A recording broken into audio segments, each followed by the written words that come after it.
Hello friends, आपका स्वागत है आपके अपने चैनल के ऊपर। और आज की इस वीडियो के अंदर हम चर्चा करेंगे नेक्स्ट वीक के आउटलुक के बारे में।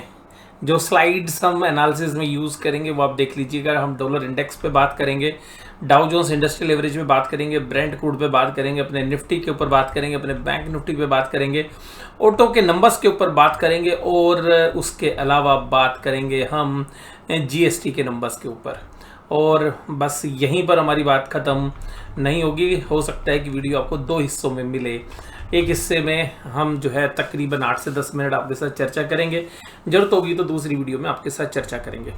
सबसे पहले जो बातचीत होगी वो अक्टूबर मंथ की होगी। हम अक्टूबर के अंदर पहुंच गए हैं और आज 2 अक्टूबर गांधी जयंती और इसके अलावा जो लाल बहादुर शास्त्री जी है उनका जन्म आज के दिन हुआ था। तो लाल बहादुर जी शास्त्री जी और मोहनदास करमचंद गांधी जी को हम जो है अपनी श्रद्धांजलि देते हैं और उसके साथ ही आज की इस वीडियो की शुरुआत करते हैं। दोनों जो देशभक्त हमारे राजनेता हुए तो उनको हम याद करते हुए आगे बढ़ते हैं। तो सबसे पहले हम बात करेंगे यूएस डॉलर इंडेक्स की। और यूएस डॉलर इंडेक्स की बात करें पहले या अक्टूबर की बात करें? आपने सर अभी अक्टूबर का है तो अक्टूबर की बात पहले होनी चाहिए बजाय कि डॉलर इंडेक्स की। तो हम बात आपके साथ कर रहे हैं अक्टूबर की चर्चा कर रहे हैं। देखिएगा, अक्टूबर का महीना इंडिया के शेयर बाजार के लिए धमाकेदार रिटर्न्स देने वाला रहा है। अगर आप पिछले 10 साल की हिस्ट्री निकालकर देखेंगे तो इस साल इस अक्टूबर के महीने में एक दमदार रिटर्न्स की उम्मीद सारे निवेशक और ट्रेडर्स करके बैठे हुए हैं कि भाई 10% 8% जरूर से जरूर बाजार हमारा चलता हुआ नजर आएगा। लेकिन इन सब एनालिसिस से पहले एक एनालिसिस और सुनिए जो मैं आपको बताऊं।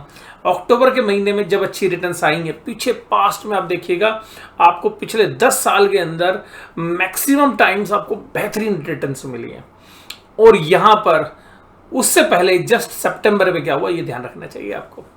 तो सितंबर में क्या रहा? सितंबर में अक्सर पिछले 10 में से अगर आप 8 बार जाएंगे तो मार्केट सब्सटेंशियली करेक्ट हुआ सितंबर के महीने में, या सितंबर में रिटर्न्स ही नहीं दी, या सितंबर से बहुत तेजी से घटा। लेकिन इस बार सितंबर में गिरावट तो हुई लेकिन बहुत ज्यादा नहीं हुई।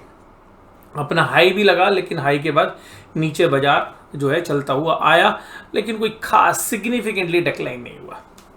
घट के आया। मंदी की पोजीशंस थी हमारी भी और हम ये मान के चल रहे थे कि मंदी रहेगी। अभी अगले हफ्ते का आउटलुक के साथ साथ हम मंथ की बात कर लेते पहले। तो देखिएगा, मंथ के ऊपर जो एनालिसिस है ना, इस वीडियो के लास्ट हिस्से में बात करेंगे क्योंकि ये हिस्ट्री रही है। और मुझे क्या लग रहा है, जो डेटा क्या कह रहे हैं वो आपके साथ बिल्कुल, जब हम जीएसटी के नंबर की बात करेंगे, ऑटो के नंबर्स की बात करेंगे, तब आपके साथ ये चर्चा हम जारी रखेंगे। तो अब सबसे पहले देखिएगा US dollar index. US dollar index वास्तव में जो यूरोप की जो बाकी करेंसीज है उनके सामने इसकी स्ट्रेंथ को बताता है। हम अगर आम बोलचाल की भाषा में बात करें तो डॉलर इंडेक्स ये बताता है कि यूएस की जो डॉलर करेंसी है उसकी कितनी मजबूती है। जैसे जैसे डॉलर इंडेक्स मजबूत होते हैं, अक्सर जो यूरो इंडेक्स है वो कमज़ोर हो जाता है। या हम ये कह सकते हैं कि जो वर्ल्ड की जो बाकी करेंसीज हैं वो जनरली डॉलर के सामने जो है खड़ी नहीं हो पाती हैं और वो डेप्रिशिएट हो जाती हैं। तो ऐसी परिस्थिति में जब जब डॉलर इंडेक्स ऊपर की तरफ जाता है, उस परिस्थिति के अंदर यूएस के बाजारों के अंदर एक कमजोरी देखने के लिए मिलती है और उसका जो इफेक्ट होता है वो बाकी जगह पर भी इस तरीके का होता है कि जो बाकी इकोनॉमीज के अंदर भी जो रिटर्न्स होती हैं या जो स्टॉक मार्केट होती हैं वो अच्छा नहीं कर पाती। अब यूएस के अंदर जो खबरें आजकल चल रही हैं वो आपको पता है कि अभी इनका तो देखिएगा हर 3 महीने 2 महीने का नोटंकी होती है कि भाई एक बार परमिशन लो, फिर वो लास्ट टाइम में जो है परमिशन मिल जाती है, वो नोटंकी रहती है इनकी यूएस वालों की। वो हो गई ख़त्म, वो मिल जाती है परमिशन, वो हमें पता होता है लास्ट मिनट में हो जाएगी, बट 2-3 दिन के लिए नोटंकी रहती है उनकी, तो वो नोटंकी हो गई ख़त्म। अब बात है ऑटो के अंदर, उनकी हड़ताल चल रही है तो ऑटो जो कंपनीज हैं उनकी और वर्कर्स के बीच में वो भी रहेगी। अब कुल मिलाकर यूएस की जो इकोनॉमी का असर है वो तो रहेगा, तो डॉलर इंडेक्स मजबूत रहेगा तो हमारे बाजारों के लिए ये कमजोरी का संकेत है। लेकिन मैं इस महीने जो मेरी स्ट्रेटेजी रहने वाली है, ब्लैंक नहीं बेचना है, सेल ऑन राइज बेचना है। मतलब रहेगी हमारी मंदी की ही पोजीशन, लेकिन मंदी तब बनाएंगे जब बाजार के अंदर पुल बैक आएगा। क्योंकि मुझे ऐसा लग रहा है कि जो डॉलर इंडेक्स है, जो परिस्थिति बता रही है, वो डॉलर इंडेक्स की मजबूती हमारे लिए ब्रेंट क्रूड या जो हम क्रूड ऑयल खरीदते हैं उसके ऊपर जो है एक प्रेशर डाल रही है। तो हमारा जो रुपया है वो कमज़ोर होता हुआ नज़र आ रहा है, और रुपया देखिएगा $83 के ऊपर सस्टेन कर रहा है। ये हमारे लिए बहुत चैलेंजिंग एनवायरनमेंट है। तो ये बात आपको ध्यान रखनी है डॉलर इंडेक्स के परिप्रेक्ष्य में। मैं अपना जो मैं सोचता हूँ वो आपके साथ चर्चा कर रहा हूँ। मैं कोई आपको ट्रेड नहीं बता रहा कि भाई ट्रेड लीजिए या ऐसा, केवल एजुकेशन पर्पज के लिए वीडियो। डाउ जोन्स इंडस्ट्रियल 33,507, पूरा 1,000 पॉइंट पिछले एक महीने के अंदर गिर गया। तो 1,000 पॉइंट से भी ज़्यादा गिरावट हुआ है। हो सकता है कि यहीं पे 33,000 के आसपास इर्द गिर्द 33,000 34,500 में चलता रहेगा। इसका कुछ नहीं है भाई, इसने कोई रिटर्न्स नहीं दिए अभी। इसकी पी रेशो इंडिया की पी रेशो से कम है, मतलब ये अभी भी हमसे बहुत सस्ता है। और इस डाउ जोन्स इंडस्ट्रियल एवरेज में वर्ल्ड की 30 दिग्गज कंपनियां हैं, यूएस की 30 कंपनियां हैं, तो हम ये कह सकते हैं कि वर्ल्ड की भी 30 दिग्गज कंपनियां। अगर 100 कंपनियां निकालोगे तो जो टॉप 50 कंपनीज है उसमें से 30 कंपनियां जो डाउ जोन्स के अंदर है। कुछ कंपनी चाइना की है, जो बाकी कंट्रीज की हैं वो हैं, लेकिन फिर भी 50 में से भी अगर टॉप 30 कंपनी लगाओगे तो डाउ जोन्स इंडस्ट्रियल एवरेज के अंदर शुमार है। हालांकि यूएस की कुछ कंपनियां इस इंडेक्स में नहीं है, जो काफ़ी बड़े हैं साइज में, लेकिन वो है नहीं इस इंडेक्स के अंदर। लेकिन फिर भी ये पूरा इंडिकेशंस आपको दे रहा है। और हम इसके सामने करीबन 3 टाइम्स पिछले अगर 3 साल में 2 साल में से 3 साल में देखें, हमने डाउ जोन्स से 3 टाइम्स आउट परफॉर्म किया है। लेकिन हमारी कंपनीज के प्रॉफिट आउट परफॉर्म है उसकी कोई गारंटी नहीं है। ब्रेंट ऑयल का फ्यूचर 92.62 पे चल रहा है, 95 तक चला गया तो भाई ये सॉफ्ट हो गया, हमारे लिए बढ़िया है। बट डॉलर इंडेक्स का मजबूत रहना हमारे लिए ब्रेंट क्रूड का खर्चा बढ़ने जा रहा है। अब देखिएगा यहाँ पर मैं टेक्निकल रीजंस पर आपके साथ आऊँ, उससे पहले मैं फंडामेंटल्स की बात करूंगा। देखिएगा फंडामेंटल में बात करूंगा आपके साथ, खाली जीएसटी की करता हूँ, फिर ऑटो के नंबर्स पर आऊँगा। बाकी चीज़ें मैं अगली वीडियो में आपके साथ बात करूंगा।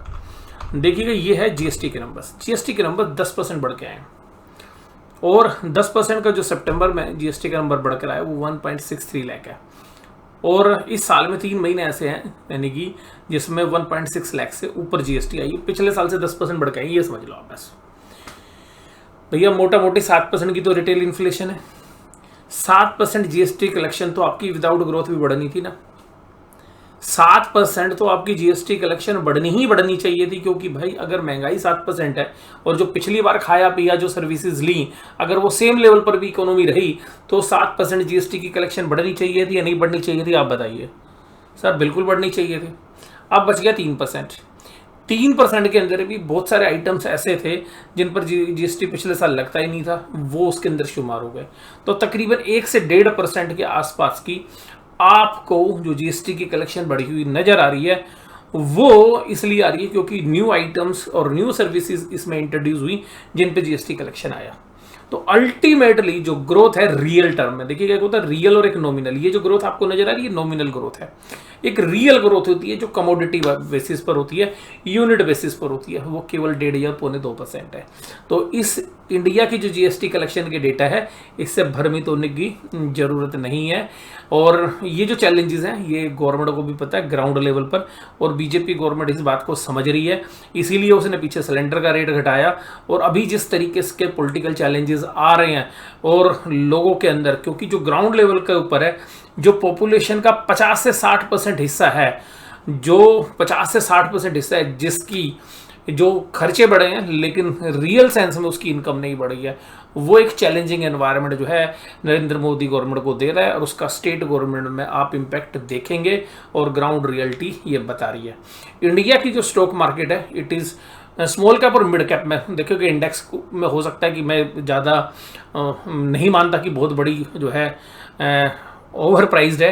हाँ, इंडेक्स में भी 5-7-10% की करेक्शन कभी भी हो सकती है, और अभी भी मैं मानता हूँ इस बात को। लेकिन जो स्मॉल कैप और मिड कैप के अंदर जो अगर ये ग्रोथ नहीं आ रही है इकोनॉमी के अंदर, उसकी वजह से वहाँ पर एक अच्छी प्राइस करेक्शन आपको देखने के लिए मिल सकती है। तो आप ये समझिएगा कि इस जीएसटी की कलेक्शन का मीनिंग क्या है, राइट। तो बस इस वीडियो में इतना ही। अगली वीडियो में आपके साथ चर्चा करेंगे ऑटो के नंबर्स के बारे में, ऑटोमोबाइल्स के नंबर के साथ साथ हम निफ्टी और बैंक निफ्टी की भी बात करेंगे और कहां पर लगता है हमारा दृष्टिकोण और उस दृष्टिकोण पे और किस तरीके की मैं अपने पर्सनली ट्रेडिंग स्ट्रेटेजीज में क्या रखने जा रहा हूं, इन्वेस्टमेंट में मैं अभी क्या फोकस कर रहा हूं, वो सब आपके साथ चर्चा करूंगा। वीडियो के अगले हिस्से में जुड़े रहिए हमारे साथ। वीडियो देखने के लिए धन्यवाद। Thank you very much.